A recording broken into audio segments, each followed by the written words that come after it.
Welcome back to my YouTube channel. ಇವತ್ತು ನಾನಿಲ್ಲಿ ತೋರಿಸ್ತಾ ಇರೋ ಇಂಗ್ರೀಡಿಯೆಂಟ್ಸ್ಗಳಿಂದ ಸಿಂಪಲ್ಲಾಗಿ ಕಿಚಡಿಯನ್ನು ಹೇಗೆ ಮಾಡೋದು ಅಂತ ನೋಡ್ಕೊಂಡು ಬರೋಣ ಬನ್ನಿ.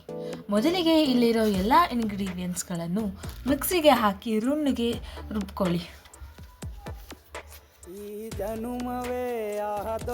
ಇಲ್ಲಿ ನಾನು ಈರುಳ್ಳಿನ ಜಜ್ಜಿ ಹಾಕಿದ್ದೀನಿ ಆ್ಯಂಡ್ ಶುಂಠಿ ಬೆಳ್ಳುಳ್ಳಿ ಪೇಸ್ಟ್, 4 ಒಣಮೆಣಸಿನ್ಕಾಯಿ, ಹಾಗೆ ಚಕ್ಕೆ ಲವಂಗ ಇವಿಷ್ಟನ್ನು ನಾನಿಲ್ಲಿ ಯೂಸ್ ಮಾಡ್ಕೊಂಡಿದ್ದೀನಿ.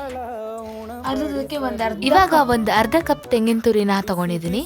ನೋಡಿ ಇವಾಗ ರುಬ್ಬಾಗಿದೆ, ಇಷ್ಟು ನುಣ್ಣಕ್ಕಿದ್ರೆ ಸಾಕು. ಇವಾಗ 100 ಗ್ರಾಮ್ ಹೆಸರುಬೇಳೆನ ಮೊದಲೇ ಕುಕ್ಕರಲ್ಲಿ 3 ವಿಜಿಲ್ ಕೂಗಿಸಿ. ಈಗ ಒಗ್ಗರಣೆಗೆ 1 ಸ್ಪೂನ್ ಮೆಣಸು, 1 ಸ್ಪೂನ್ ಜೀರಿಗೆನ ತೊಗೊಂಡಿದ್ದೀನಿ, ಸ್ವಲ್ಪ ಕರ್ಬೇವಿನ ಸೊಪ್ಪನ್ನು ಕೂಡ ತೊಗೊಂಡಿದ್ದೀನಿ. ಈಗ ಪಾತ್ರೆನ ಕಾಯಕ್ಕೆ ಇಟ್ಟಿದ್ದೀನಿ. ಪಾತ್ರೆ ಕಾದ್ಮೇಲೆ 5ರಿಂದ 6 ಸ್ಪೂನ್ಗಳು ಎಣ್ಣೆನ ಹಾಕ್ತಾಯಿದ್ದೀನಿ. ಎಣ್ಣೆ ಕಾದ್ಮೇಲೆ ಕರಿಬೇವು ಸೊಪ್ಪನ್ನು ಹಾಕೋಣ. ಅದ್ರ ಜೊತೆ ಜೀರಿಗೆ ಮೆಣಸು ಕೂಡ ಹಾಕ್ಬಿಡೋಣ.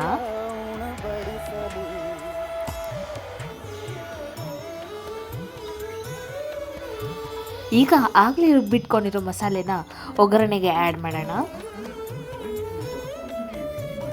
ಈಗ ಮಸಾಲೆ ಮತ್ತು ಒಗ್ಗರಣೆ ಎರಡನ್ನೂ ಚೆನ್ನಾಗಿ ಮಿಕ್ಸ್ ಮಾಡೋಣ.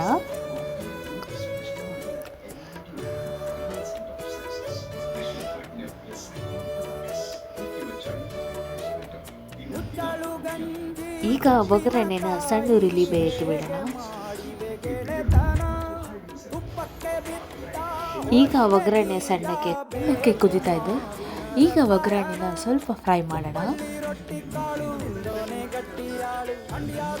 ಈಗ ಒಗ್ಗರಣೆ ಒಳ್ಳೆ ಸ್ಮೆಲ್ ಬರೋಕ್ಕೆ ಶುರು ಆಗಿರುತ್ತೆ.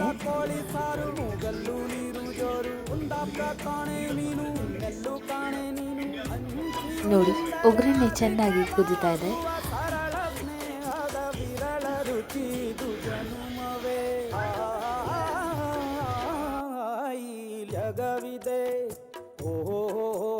ಈಗ ಒಗ್ಗರಣೆಗೆ ಆಗಲೇ ಬೇಯಿಸಿಟ್ಕೊಂಡಿರೋ ಹೆಸರುಬೇಳೆನ ಆ್ಯಡ್ ಮಾಡೋಣ.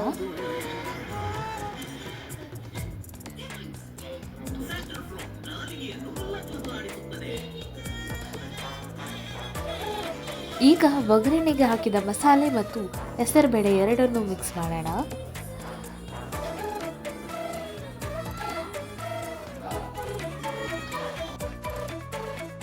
ಒಗ್ಗರಣೆಗೆ ಸ್ವಲ್ಪ ಉಪ್ಪನ್ನು ಆ್ಯಡ್ ಮಾಡೋಣ.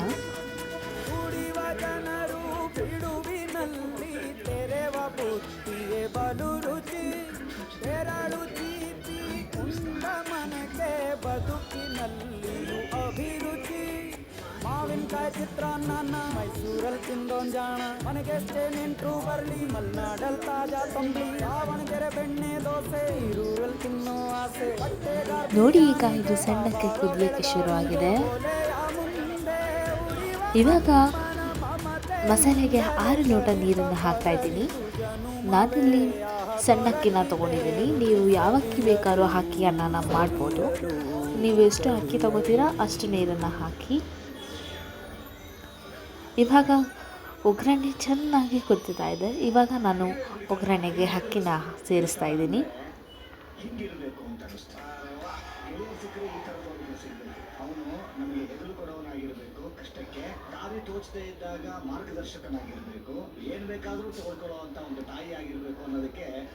ಅಕ್ಕಿನ ಹಾಕಿದ್ಮೇಲೆ ಒಂದ್ಸತಿ ಮಸಾಲೆನ ಕೆಳಗಿಂದ ಮೇಲೆ ಚೆನ್ನಾಗಿ ಮಿಕ್ಸ್ ಆಗೋವರೆಗೂ ಅದನ್ನು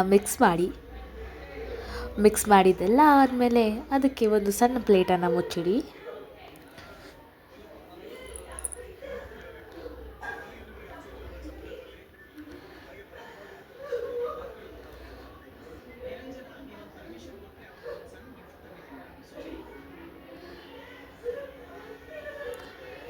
ಪ್ಲೇಟ್ ಮುಚ್ಚಿದ ಮೇಲೆ ಒಂದು ಸ್ವಲ್ಪ ಹೊತ್ತಾದಮೇಲೆ ಅದನ್ನು ತೆಗೆದು ಮತ್ತೆ ತಿರುಗಿಸಿ. ಯಾಕಂದರೆ ಅಕ್ಕಿ ತಡ ಹಿಡಿಯೋ ಸಾಧ್ಯತೆಗಳು ಇರುತ್ತೆ. ಯಾಕಂದರೆ ನಾವು ಇಲ್ಲಿ ಹೆಸರುಬೇಳೆನ ಯೂಸ್ ಮಾಡ್ಕೊಂಡಿರೋದ್ರಿಂದ ತಳ ಬೇಗ ಹಿಡಿಯುತ್ತೆ.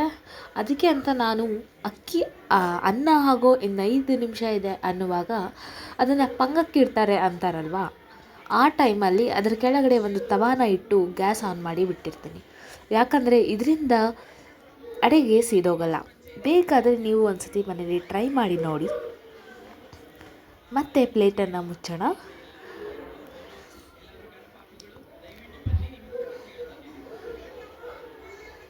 ಈಗ ನೋಡಿ ಅನ್ನ ರೆಡಿ ಆಗ್ತದೆ. ಈಗ ಇದನ್ನು ಪ್ಲೇಟಿಗೆ ಸರ್ವ್ ಮಾಡ್ಕೊಂಡು ತಿಂದರೆ ತುಂಬ ಚೆನ್ನಾಗಿರುತ್ತೆ. ಇದರ ಜೊತೆ ಚಟ್ನಿ ಅಥವಾ ಮೊಸರನ್ನ ಹಾಕ್ಕೊಂಡು ತಿನ್ಬೋದು. Thank you for watching. Please subscribe my YouTube channel.